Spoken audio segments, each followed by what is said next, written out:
안녕하세요. 성균관대학교 미디어 커뮤니케이션학과 정성은 교수입니다. 자, 오늘은 설득 커뮤니케이션 기초 개념 중에서 예방 행동을 설명하는데, 건강과 관련된 예방 행동을 설명하는데 항상 등장하는 위험 지각, 특히 위험 가능성 지각, 리스크 라이크후드 퍼셉션, 요 개념에 대한 연구들을 살펴보도록 하겠습니다. 굉장히 간단한 개념인데도 불구하고 여러 가지 다양한 개념들이 사용되고 있고, 어떠한 그 하부 개념은 예방 행동을 잘 설명하기도 하고 그렇지 않기도 하고 해서 정확하게 우리가 알 필요가 있습니다. 그래서 이 건강 행위 모형에 대해서 간략하게 설명을 드리고, 그 다음에 위험 지각이 예방 행동과 어떻게 관련이 있는지에 대한 메타 분석의 결과, 해리슨 그리고 카펜터의 연구를 살펴보고, 그 다음에 여러 유형들, 어떠한 위험 지각의 다른 유형들이 있는지 살펴보고, 이와 관련된 중요한 연구를 할 수 있는 부료의 연구와 라네스 연구를 살펴보고, 그리고 최근에 지난달에 막 출판된 이 정성은 김윤리 시민선에 이와 관련된 연구를 통해서 위험 지각과 예방 행동 간의 관련성에 대해서 설명을 하려고 합니다. 자, 어떠한 전염병이라든지 어떤 질병이 사회에 나타났을 때, 예를 들어서 뭐 코로나 같은 전염병이 나타났을 때 어떤 사람들은 거기에 대한 뭐 예방 행동을 하겠죠. 백신을 맞는다거나 아니면 마스크를 쓴다거나. 그러나 어떤 사람들은 그거 하지 않고, 그래서 이런 이제 어떤 예방 행위들, 건강 행위, 예방 행위들을 결정한 요인이 무엇일까에 대한 그 설명하는 여러 가지 틀들이 있는데, 그것을 건강 행동 이론이라고 합니다. 건강 행동 이론. 건강 행동 이론에는 행동 모형에는 여러 가지가 있는데, 예를 들어서 뭐 헬스 빌리프 마들 이라는 것도 있고, 헬스 빌리프 마들 다 비슷비슷해요. 개념들이 프로텍션 모티베이션 티어리, 보호 동기 이론이라는 것도 있고, 뭐 익스텐디드 패러럴 리스폰스 마들이라는 것도 있고, 뭐 티오리 오브 리전드 액션, 뭐 이것도 다 거기에 관련되는 거라 할 수 있는데, 뭐 이런 그 모형들은 대부분 뭐냐면은 사람들이 예방 행동을 뭐 할지 안 할지를 결정하는 것은 무엇일까를 고민하는데, 그래서 이제 여기 예방 행동이라든지 아니면 예방 행위 의도를 우리 예측하려고 하는데, 이 예측을 하려고 할 때 기본적으로 가장 기본이 되는 변수가 뭐냐면은 위험 지각, 리스크 퍼셉션인데, 위험 지각은 뭐냐면 위험을 크게 인지만 할수록 사람들이 그 예방 행동을 하겠다, 그렇죠. 그 위협이 크다라고 하면. 그래서 뭐 당연한 이야기인데, 요것이 이제 구성하는 거는 두 가지가 있는데, 하나는 매우 당연하게, 하나는 그 위험이 얼마나 심각한 것이냐. 그 전염병이 돈다 그러면 그게 미미한 감기만 발생시키는 건지 아니면 사람을 죽일 수 있는 것인지, 그것이 어떤 질병의 심각성이고 위험의 심각성. 그러니까 위험이 심각하면 할수록 사람들이 이 행위를 더 하겠죠. 예? 그래서 이제 그거를 우리가 시베리티라고 하고 지난 시간에도 이야기했는데, 그래서 사람들이 이제 이 시베리티를, 심각성을 어떻게 지적하냐에 따라서 다르게 행동하겠죠. 그다음 또 하나는 뭐냐면은 그 행동이 그런 질병을 내가 경험할 가능성, 나에게 올 가능성, 그래서 내가 그걸 걸릴 가능성이 있죠. 그 걸릴 가능성이 위험 가능성인데, 이게 리스크 라이클리후드, 리스크 라이클리후드인데, 요거는 뭐 이름이 뭐 다양하게 불려요. 그러니까 그래서 susceptibility라고 하기도 하고, 그 다음에 vulnerability라고 하기도 하고, 취약성. 그래서 사람들이 내가 그 병에 내가 걸릴 가능성이 얼마나 인지하는지, 내가 걸릴 가능성이 커라고 하면 사람들이 이 예방 행동을 더 많이 하겠죠. 근데 이제 이게 사실은 두 개가 나눠져 있는 게 아니라 서로 얽혀 있다가 봐야 되는데, 자, 이렇게 생각해 보면 돼요. 태풍이란 게 오는데, 그러면 그에 대한 예방 행동을 우리가 해야겠죠. 근데 예방 행동을 할지 안 할지는 태풍의 강도에 따라서 결정이 되는데, 태풍의 강도가 뭐 5다 뭐 이렇게 하면은 사람들이 더 예방 행동할 그럴 가능성이 많겠지만, 자기 집 우리 동네로 올 가능성이 없다, 이거는 동해로 그냥 빠져나간다라고 하면 사람들이 예방 행동 하나도 안 하겠죠. 그래서 사실은 이제 이게 곱하기로 모으면 되는데, 그래서 가능성이 이게 아무리 커도 이것이 적으면 행동하지 않겠죠. 그 반대로 아무리 가능성이 높아도 이게 뭐 미미해, 별로 영향이 없어요. 그렇게 하면은 사람들이 예방 행동하지 않겠죠. 그래서 사람들이 예방 행동하는 거는 당연히 어떻게 되냐, 그 질병이라든가 위험의 강도가 어느 정도는 세고 그 부정적인 영향을 나한테 줄 가능성이 상당히 있고, 그런데 그것이 우리 동네에 퍼질 가능성, 아니면 내 나이대에 나랑 비슷한 사람에게 올 가능성, 나랑 비슷한 사람들이 전염될 가능성, 뭐 이것에 두 개에 의해서 결정된다고 하는데, 그래서 요 두 가지 변수가 이 모든 이 건강행위 모형의 아주 기본적인 요인이 됩니다. 그런데 이제 요게 그래서 사실 이거 보면은 상당히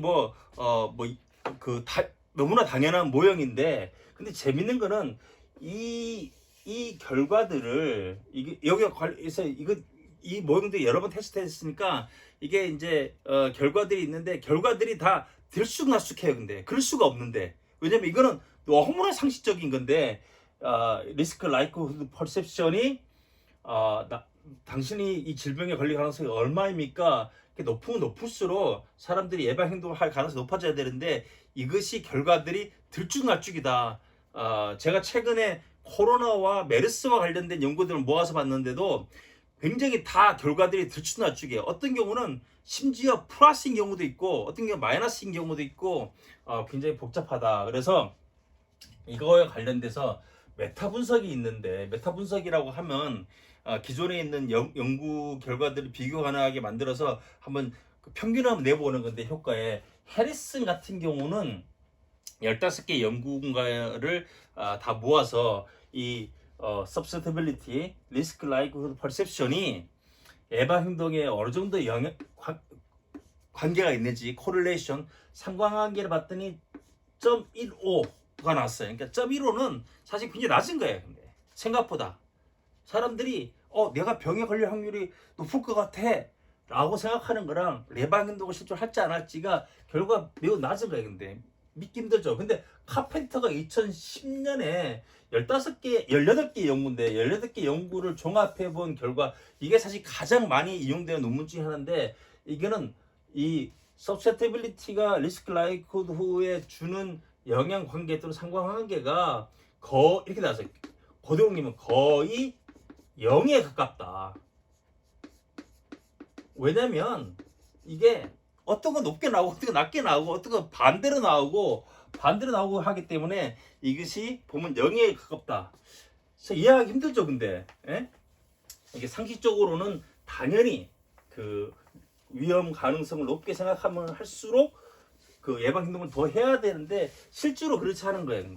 근데 여기에 이유가 어디에 있느냐, 이유가 보면 결과도 제각각이지만, 일단은 사람들이 이거 측정할 때 서로 전혀 다른 방식으로 위험 지각을 측정을 해서 이걸 관계를 검증을 해요. 그래서 여러 가지 유형이 있는데, 자, 어떤 유형이 있느냐, 가장 기본적으로 많이 쓰는 건 이거예요. 근데 당신이 그러니까 당신 자신이 그 병에 걸릴 확률이 얼마나 된다고 당신이 생각하십니까?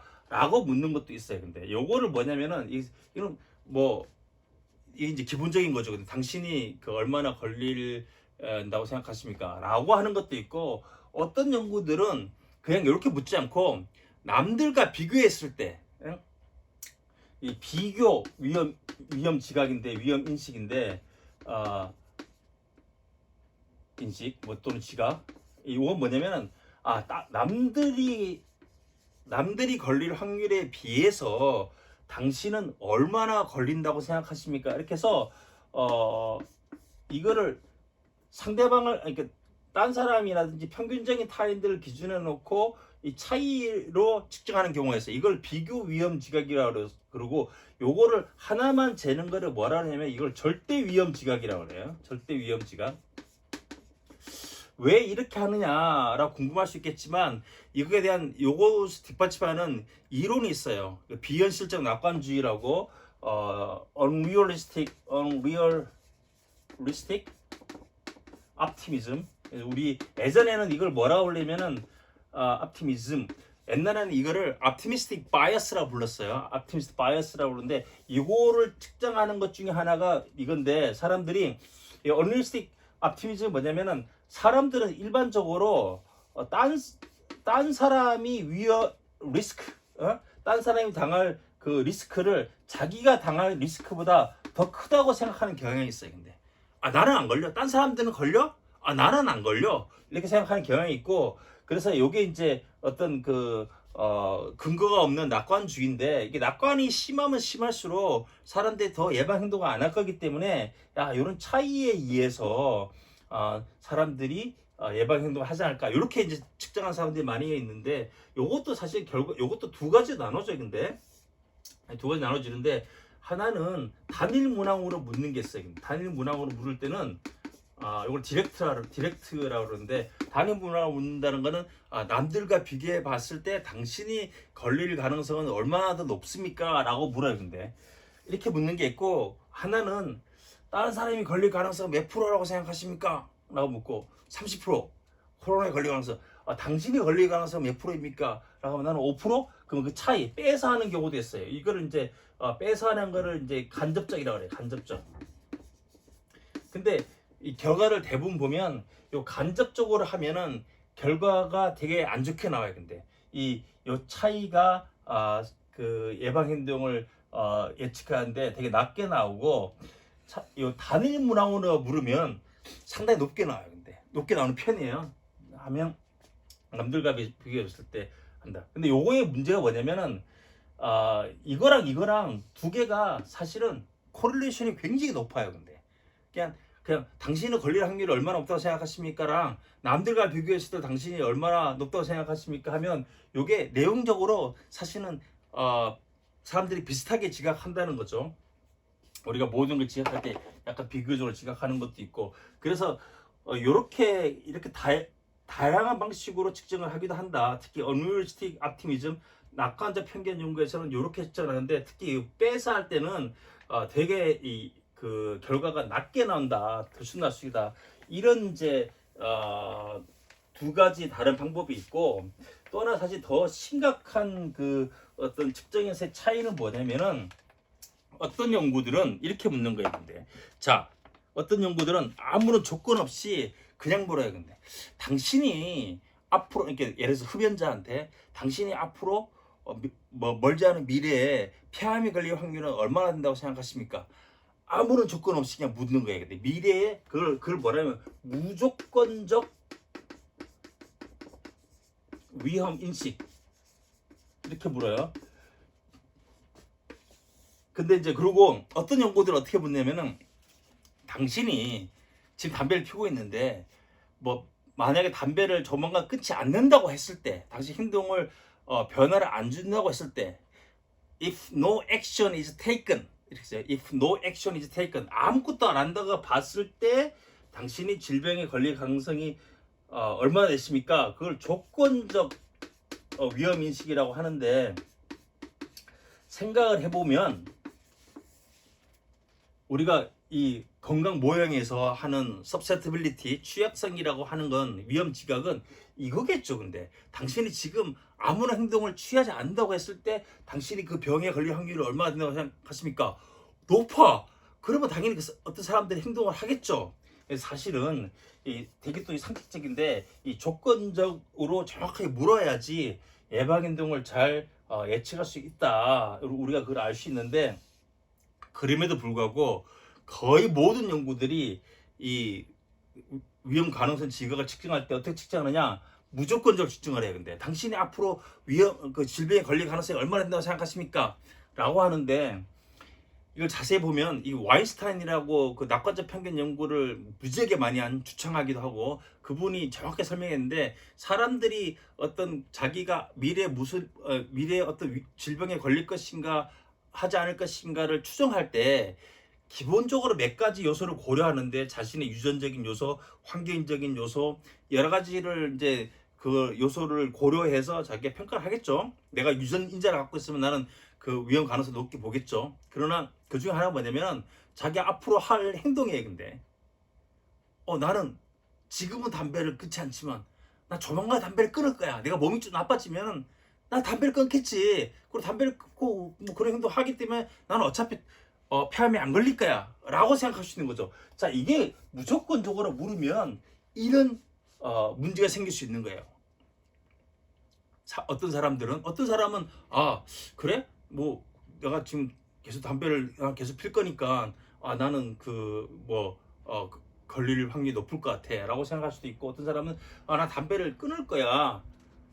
미래 행동을 이미 포함시켜서 이게 추정을 하는 거죠. 그러고 나면 예방 행동을 이 예측이 제대로 될 수 없겠죠. 이미 이 사람은 나는 앞으로 담배를 끊을 거기 때문에 내가 암에 걸릴 가능성은 되게 낮을 거야. 위험 지각을 낮게 추측했는데 불구하고 나는 앞으로 담배를 끊을 거야 라고 하게 되니까 이것이 부적인 관계가 되는 거죠. 원래는 위험 지각이 높을수록 예방 행동이 돼야 되는데, 그래서 이것에 대해서 여러 학자들이 몇몇 학자들이 이것의 문제를 이야기를 하고 이것을 써야 된다고 이야기했는데 불구하고 지금도 여전히 우리 한국에서도 그렇고 보면 대부분 이렇게 측정을 한다. 이렇게 측정하면은 결과가 아까 0.15, 0 이렇게 나올 수밖에 없는 거죠. 근데 이게 제대로 측정이 되지 않기 때문에. 그래서 조건적 위험 인식이 뭐냐면 이 가정적이에요. 다. 내가 행동을 하면은 얼마나 걸릴까, 행동하지 않으면 얼마나 될까라고 해서 가정적으로 자기가 상황을 이렇게 추정하는 거고, 이 무조건적 위험 인식이 뭐냐면은 자기가 실제로 그 병을이라든지 그걸 경험한다고 자기가 전망하는 거예요. 근데 자기가 살아가면서 그 가지는 미래에 대한 기대겠죠. 예? 그래서 이 두 가지는 그런 차이가 있다. 이걸 하려면은 이걸 해야 된다. 그렇게 해서 이거를 가장 이 문제를 고려해서 사실은 잘 평가한 연구가 뭐냐면 이 부류의 연구인데, 부류는 어떻게 했냐면, 부류는 2004년도에 보면 이 사람은 이렇게 했어요. 근데 실제로 테스트도 이렇게 했는데, 모형을 테스트했는데, 일단은 그 타임 1에 그 리스크 라이클후드를 재요. 근데 리스크 라이클후드를 그래서 이거는 이제 라임이라는 어떤 그 전염병과 관련된 너가 그것을 여기서는 이 사람이 타임 1에서는 너가 만약에 백신을 맞지 않는다면 너는 라임 병에 얼마나 너가 걸릴 것 같으니 라고 그 리스크 라이클후드 측정을 하고, 이때는 어떻게 측정하느냐, 이게 컨디셔널로 측정한 거죠. 조건적으로. 컨디셔널 리스크 라이클후드를 측정을 하고, 그 다음에 1년이 지나고 난 다음에 타임 2가 있는데, 타임 2를 할 때는 뭐냐면 너가 지난 1년 동안에 백신을 맞았니 안 맞았니 측정을 했어요. 근데 그래서 요거를 이제 예방 행동인데, 이건 백신이죠. 예방 행동을 여기 타임 2인데 예방 행동을 했니 안 했니. 그래서 여기는 컨디셔널 리스크 라이크후드가 높으면 사람들이 예방 행동을 더 할 것이다 라고 해서 요거를 뭐라고 가설로 하면은 이걸 behavioral motivation hypothesis 이렇게 불렀어요. 근데 그래서 이제 이거 뭐냐면은 사람들이 위험 지각을, 특히 컨디셔널 위험 지각 높이면 사람들이 예방 행동을 할 것이다. 실제로 했더니 이거 높은 사람들이 백신을 맞았어요. 근데 백신을 맞았어요. 그렇게 하고, 그 다음에 이 사람도 뭘 재냐면 예방 행동을 한 사람들은 리스크 라이클리후드를 새로 조정할 것이다. 왜냐면 나는 백신을 맞았어. 난 맞았기 때문에 내가 앞으로 그 병에 걸릴 가능성이 낮을 거야 라고 추정하는 거죠. 이때는 어떻게 하냐, 여기는 무조건적으로 했어요. 여기는 무조건적으로 이 사람들이 측정을 해서 했더니 여기는 어떻게 예방 행동을 한 사람들이 이걸 낮게 보는 거죠. 이게 마이너스가 되는 거죠. 근데 그래서 요거를 이 사람들 뭐라고 불렀느냐, 이걸 risk reappraisal, 재평가한다는 거죠. 재평가하는 하이파스다 이렇게 불러갖고 이것도 결과가 잘 나왔어요. 근데 이렇게 된 거죠. 근데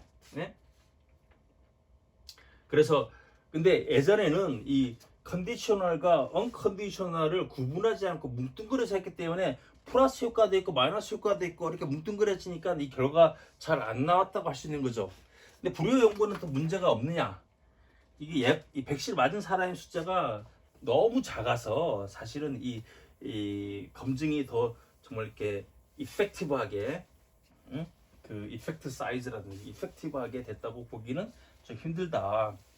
근데 이제 라니스라는 사람은, 자, 라니스는 어떤 연구를 했느냐? 이게 92년도에 높은 연구인데, 그 라니스 같은 경우도 이 리스크 라이크후드를 잴 때 컨디셔널하게 재야 된다는 걸 이 사람이 명확하게 인식을 했어요. 근데 이 사람이 어떻게 생각하냐면, 컨디셔널 재면 네가 백신을 안 맞으면, 그 약을 안 먹거나 안 맞으면 병이 얼마나 걸릴 것 같으니 라는 걸 또 재야 되는데, 그거 말고도 생각해보면 만약에 백신을 맞는다면 너가 얼마나 병에 걸리겠니? 이게 두 가지, 컨디셔널 두 가지 나눠서 봐야 된다. 컨디셔널, 그래서 컨디션 두 가지 나눠요. 근데 하나는 액션 컨디셔널. 만약에 맨 처음에 이렇게 합시다. 이제 기본은 인액션이니까 너가 만약에 그런 예방 행동을 하지 않으면 얼마나 걸린다고 생각하느냐. 인액션, 이게 뭐냐면 사실은 우리가 전통적으로 얘기하는 서브스티빌리티인데, 서브스티빌리티. 인액션 라이클리도 재고 액션 라이클리도 쟀어요. 그러니까 네가 만약에 행동을 하면, 그 예방 행동을 하면 얼마나 걸리겠니? 이러고 이제 예방 행동 의도를 추정을 하는데, 자, 인액션은 어떻게 해서, 인액션이 크면 클수록 내가 내가 백신 안 맞으면 질병에 많이 걸릴 거야라고 생각하면 사람들이 더 높게 생각하면 높게 생각할수록 이걸 하겠죠. 액션은 뭐냐면은 그 행동을 내가 했을 때 내가 그 병에 걸릴 확률, 행동을 했음에도 불구하고 병에 걸릴 확률이 높아. 그러면 높으면 높을수록 예방행동 하지 않겠죠. 이렇게 해서 마이너스 돼야 된다. 이렇게 이제 여기는 모형을 이렇게 만든 거예요. 근데 리스크 라이크후드를 다 컨디셔널로 재고, 그 다음에 그걸 두 가지 나눠서 이렇게 쟀다. 그래서 액션 라이크후드 마드는 뭐겠어요? 근데 이거는 뭐 리스폰스 에피커시, 이것도 관계 있는 거죠. 근데 이제 그것보다는 뭐냐면 내가 그 행동을 했을 때 리스폰스 에피커시는 반응 자기 효능감은 이 약이 제너럴하게 일반적으로 저런 효과가 있더라는 인식이고, 이거는 액션, 내가 그 행동을 하면 내가 얼마나 그게 병이 감소될 것인가, 뭐 이런 거죠. 그래서 이렇게 테스트했어요. 근데 두 번의 연구를 했는데 이분은 그냥 이렇게만 테스트하지 않고 중간에 그 행동의 베네핏이라는 걸 측정을 해서 에리튜드로 갔는데, 그 행위에 대한 에리튜드, 약간 복잡하긴 한데 그래도 이게 결과가 이 사람은 여기다가 사실 베네핏이라는 걸 넣었어요. 그러니까 내가 그 행위의 어떤 그 행위의로 인한 혜택이 얼만큼인가, 혜택이 베네핏, 혜택, 그 행위에 의한 행위로 인한 혜택이 얼만큼일까? 그러면 이제 그 행위에 대한 에리튜드가 어떻게 될 것인가, 이렇게 나왔죠. 그래서 이렇게 결과가 되게 잘 나왔어요. 근데 그래서 이제 요거를 액션을 하면 요거는 그렇죠. 0.151 나오고 여기는 마이너스 0.412 이렇게 나오고 여기는 0.669 이렇게 나와서 결과가 잘 나왔습니다. 그래서 이 연구는 이렇게 해서 구분했다. 그래서 이 연구도 이 컨디셔널하게 하는 것의 중요성과, 그리고 사실은 이제 이걸 보게 되면 예방 행동을 할지 안 할지는 대부분 내가 그 조치를 취하지 않았을 때의 내 질병에 걸릴 가능성, 그 다음에 내가 그거를 했을 때 질병에 걸릴 가능성, 이 두 가지로 상당 부분 예측이 가능하다라고 돼 있고, 우리 지난 4월 30일에 한국 언론학보에 출판됐는데, 이거 다운로드, 이 영문 웹페이지에 가면 이걸 무료로 다운로드 받을 수 있습니다. 그래서 여기서는 우리가 어떻게 테스트했느냐, 어디는 논의를 하고 난 다음에 우리가 여기 코로나 초기에 사람들이 코로나 위험을 어떻게 인지를 하고, 그 다음에 사람들이 마스크를 자기가 쓸 것인가 안 쓸 것인가라는 서베이를 했어요. 근데 그래서 우리는 어떻게 했느냐, 컨디셔널 셀프 퍼셉션. 리스크. 당신이 만약에 마스크 쓰지 않는다면 당신은 코로나에 얼마나 걸린다고 생각하십니까? 라고 물었어요. 근데 그래서 묻고 그리고 이제 그걸로 해서 뭐냐면 마스크를 지금 당신 쓰고 있습니까? 안 쓰고 있습니까? 행동을 물어본 거예요. 근데 이거는 이제 한 번에 마스크 행동을 물었는데 요 컨디션하게 물으니까 이 마스크를 안 썼을 때 자기 위험 가능성을 높다고 생각하는 사람들이 마스크를 쓰는 거 이것도 굉장히 높게 나왔어요. 40, 뭐 되게 높게 나와요. 근데 컨디셔널을 하면은 매우 높게 나온다. 그렇게 하고 마스크를 쓰고 있는 사람은 미래에 자기가 코로나에 걸릴 가능성에 대해서 더 낮게 생각하더라. 이게 미래 전망으로서의 무조건적 리스크 라이클 측정한 거죠. 그랬을 때 요거는 마이너스로 딱 나온 거예요. 근데 그래서 이걸 고려를 하지 않고 그냥 이거랑 얘랑 하면은 관계가 복잡하게 나오겠죠. 이렇게 하고 이거는 기본적으로 원래 위험은 이제 서로 높게 봤어요. 근데 이게 일관성은 상당히 높게 나오고, 그다음에 우리가 perceived severity도 쟀는데 severity도 사실은 어느 정도 있게 나오고, 이렇게 해서 우리가 요거는 예를 들어서 여기가 behavioral motivation theory가 되는 거죠. hypothesis 불이의 연구에 의하면 요거는 risk appraisal hypothesis 되는 거고, 이렇게 교가 잘 됐고, 우리가 이 연구에서 사실 이제 뭘 또 집중을 테스트했냐면은 그 컨디셔널 그러니까 이게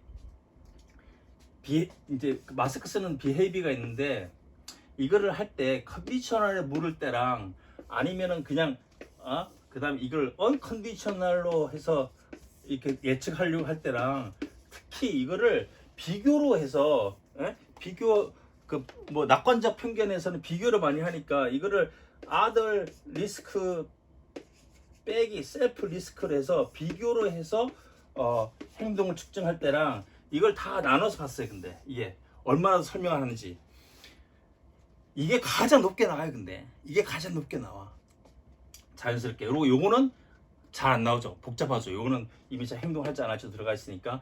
근데 설령 컨디셔널 하더라도 아들이랑 셀프 빼서 이걸 하면은 설명력이 급격하게 낮아져요. 근데 이거 자세한 거는 여기를 논문을 보시면 되는데, 연구 결과 상관관계도 그렇고 예를 들어서 여러 가지 방법으로 우리가 테스트를 했는데, 이 비교로 해서 특히 인다이렉트로 할 때는 R-square가 0.15 이렇게 하면 돼. 0.15가 나오는데 R-square 설명력이, 그러나 그냥 컨디셔널로 물으면 R-square가 0.25가 나와요. 높게 나오죠. 예? 그다음에 이제 이것보다는 디렉트로 물으면 이렇게 두 문화 문자 한 문화 물으면 조금 더 높게 나오고. 자, 이게 사실 왜 잘 안 나오느냐? 대부분 코로나 같은 생각해 보세요. 근데 다른 사람도 걸릴 가능성을 높게 생각하고 자기도 높게 생각하는 가능성이 높아요. 근데 다른 사람도 걸릴 것이다, 나도 걸릴 것이다, 이렇게 해서 질병 같은 경우는 특히 이렇게 하고 이 둘 간의 코릴레이션이 무지하게 높게 나와요. 근데 둘 다 사실은 이 행동이랑 정적인 관계 있는데 이걸 빼버리면 효과가 상쇄돼서 없어지는 거죠. 근데 그래서 이렇게 하는 게 잘못됐다. 이게 제3자 효과가 보여서 나오는데, 이 차이로 해서 프리딕션을 할 때는 무지하게 여러 가지 고려해야 될 점들이 많다. 그래서 이게 비교는 아니고, 그래서 우리도 지금 보면 낙관적 편견 연구하시는 분들이 낙관적 편견을 구해서 그걸로 해서 행동을 예측하려고 그러는데 절대 행동 예측이 안 돼요. 근데 절대 행동이, 자신의 행동 의도라든지 행동은 본인이 생각하는 본인의 위험 지각과 관련이 있는 거예요. 근데 낙관 비현실적으로 내가 막 안 걸릴 거라 생각을 하면 여전히 행동은 그냥 내가 생각한 위험 정도에 따라서 해버리고, 그러나 결과적으로 그런 화를 자초하거나 당할 위험은 크겠죠. 자, 여기까지 해서 위험 지각에 대해서 설명을 했고, 제가 레퍼런스를 거기다 달아놓을 테니까 이 연구들 관련돼서 한번 살펴보시기 바랍니다. 네, 감사합니다.